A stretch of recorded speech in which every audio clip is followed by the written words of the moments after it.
There is a truth about narcissists that almost no one sees, and once you understand it, you will never look at their behavior the same way again. Behind the confidence that seems unshakable, behind the charm that seems effortless, behind the superiority that feels suffocating to everyone around them, there is a quiet, relentless suffering that never stops whispering inside their mind. Most people believe narcissists are happy with themselves. Most people believe they enjoy the pain they cause. Most people believe they live in a permanent state of satisfaction, untouched by guilt, untouched by emptiness, untouched by the fears that haunt ordinary human beings. But the deeper psychological reality is far more disturbing, far more tragic, and far more revealing than the surface ever suggests. The narcissist is not the untouchable figure the world believes them to be. The narcissist is one of the most psychologically tormented human beings you will ever encounter. And their torment is so well disguised that even the people closest to them often have no idea it exists. What you are about to discover will expose the hidden inner world of the narcissist in a way that very few people ever get to understand. Before going any further, if you want to understand the human mind at a level most people never reach, if you want to see through manipulation, decode hidden emotions, and learn the psychological patterns that shape the people around you, subscribe to this channel right now. Every video here is built to give you the kind of insight that changes how you see relationships, power, and human behavior forever. Subscribe, because what comes next will only make sense to those willing to look beneath the surface. And once you see what lies beneath, you will never be deceived by appearances again. The first sign of deep narcissistic suffering is something almost invisible to the outside world. Yet it is the foundation of everything they do. It is a chronic, gnawing emptiness that lives at the center of their identity. From the outside, narcissists appear full of themselves, overflowing with self-importance, drenched in self-admiration. But internally, there is a hollow space where a stable sense of self should exist. This emptiness is not occasional. It is not situational. It is a constant background noise that follows them into every room, every relationship, every achievement. They feel it in silence. They feel it when the applause fades. They feel it when no one is watching, when no one is validating, when no one is reflecting back the grand image they have constructed of themselves. And because that emptiness is unbearable, they spend their entire lives trying to fill it from the outside. They chase attention not because they love it, but because without it, they begin to disappear inside themselves. They pursue status not because it brings joy, but because it temporarily numbs the void.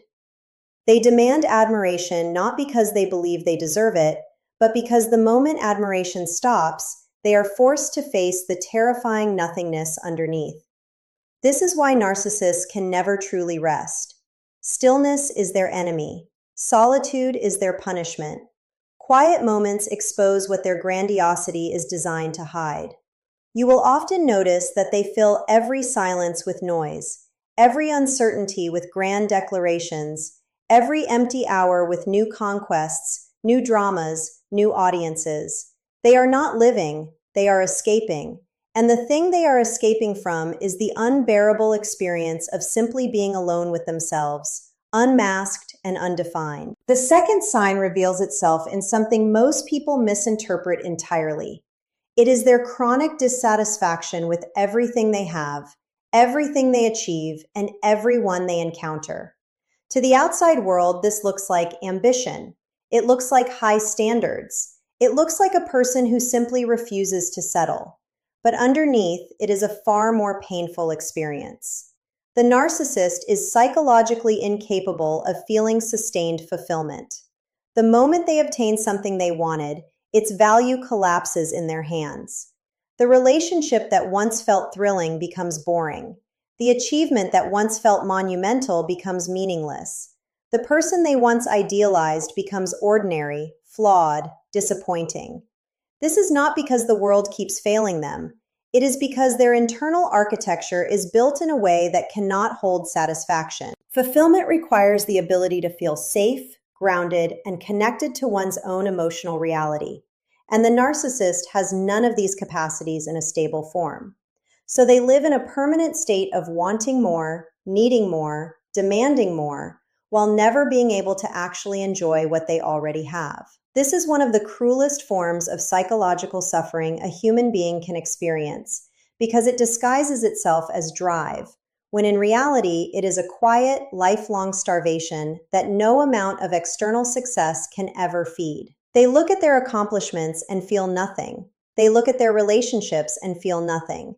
And rather than confront the source of this emptiness, they turn outward and blame the world for failing to deliver the satisfaction they themselves are incapable of receiving. They convince themselves the next achievement will do it, the next relationship will do it, the next admirer will do it. But it never does, because the wound is not outside of them.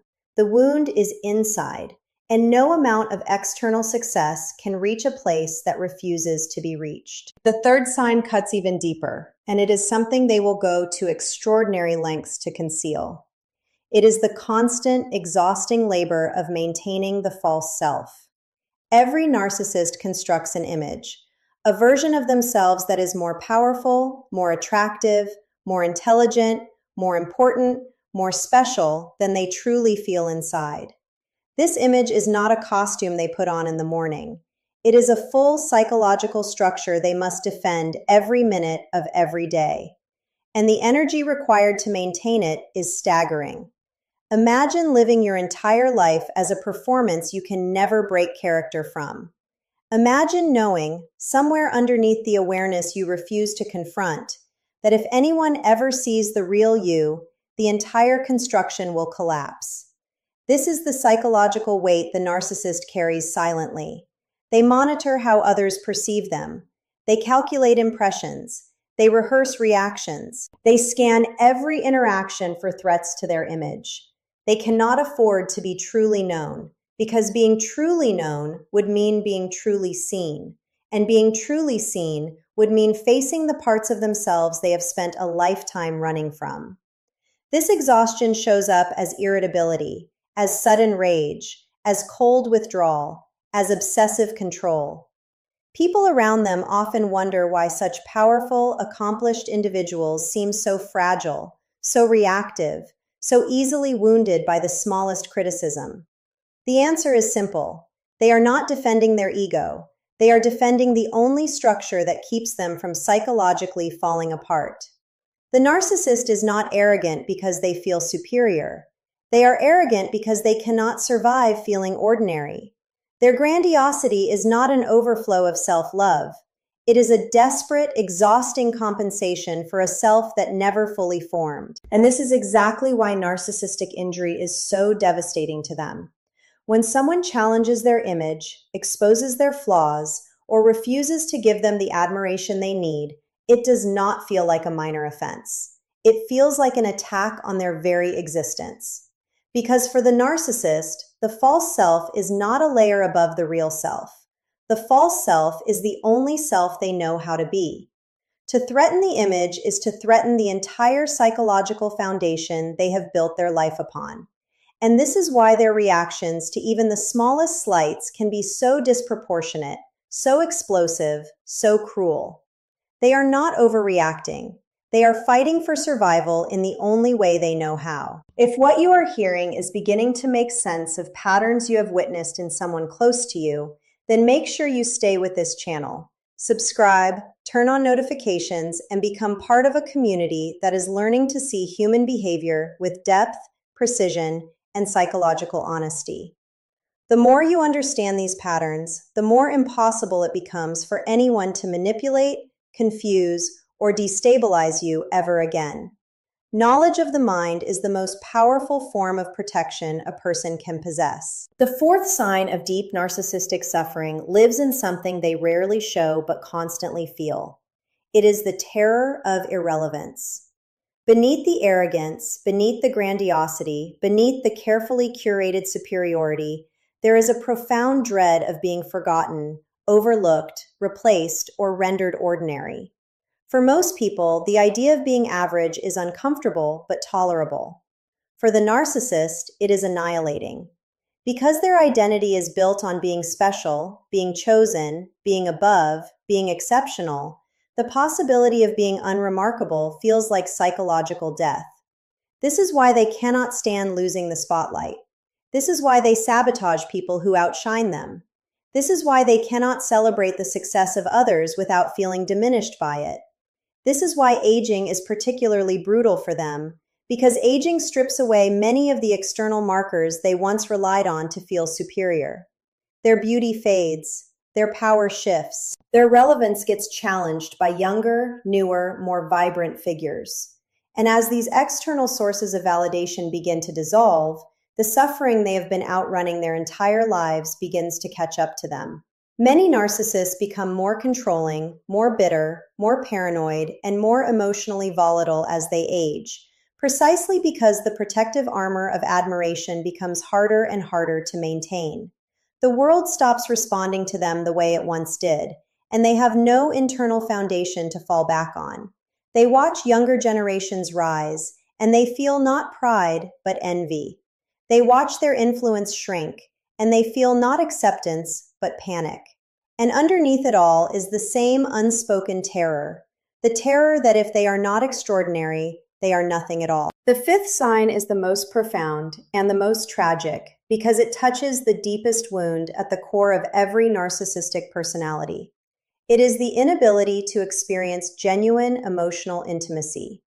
Narcissists may have many relationships. They may have partners, families, admirers, followers, allies. But they cannot truly let anyone in.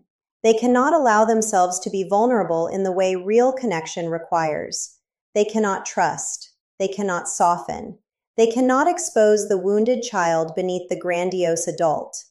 And because they cannot do this, they live in a state of permanent emotional isolation, even when surrounded by people who love them. This is the loneliness that no amount of attention can cure. This is the hunger that no relationship can satisfy.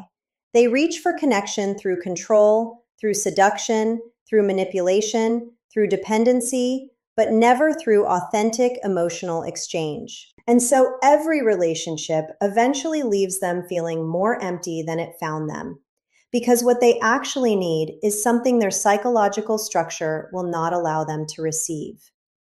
Real love requires being seen. Real love requires being known.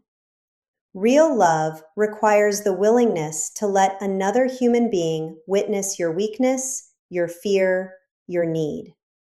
The narcissist cannot do this without feeling like they are being destroyed, and so they remain forever just outside the warmth they are constantly chasing, pressing their face against the glass of a kind of intimacy they will never be able to step inside.